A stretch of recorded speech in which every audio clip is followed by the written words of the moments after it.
So, to prepare for this exploration, I want you to notice your breathing. I invite you to close your eyes and notice that from the top of your rib case all the way to the floor of your pelvis, there is growing and shrinking taking place. Each time the lungs fill, each time the lungs empty, there is a reorganization on an organic level all the way from the top of the thorax to the floor of the pelvis. So as we breathe, there are changes in the size and the shape of the thoracic and abdominal cavity. And I want you really to notice them and give them permission to happen fully and freely without restriction. When I first encountered the Laban Bartenieff work some time ago, we talked about what we're about to explore as directional breathing. More recently, we talk about it in the integrated movement studies world as shape flow support. Shape flow is body-oriented change in the size and the shape.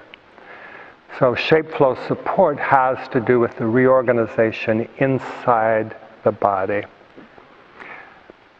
Directional breathing has to do with vertical, horizontal, and sagittal dimensions.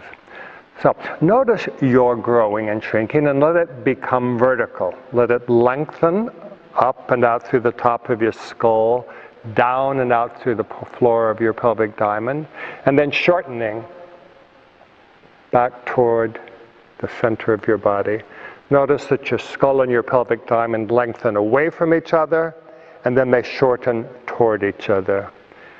And invest in that experience of lengthening and shortening just a few times. When you feel you've experienced lengthening and shortening, let's change to widening and narrowing.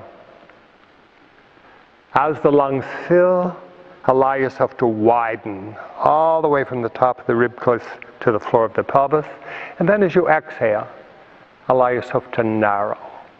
And invest in that experience of widening and narrowing a few times. When that feels satisfying, let's switch to the sagittal dimension and allow yourself to grow both into the front and to the back, and then to scoop out, to hollow out back toward the vertical axis. So we're bulging both forward and backward, and then we're hollowing from the front and from the back. Investigate this a few more times. Your sagittal shape flow support.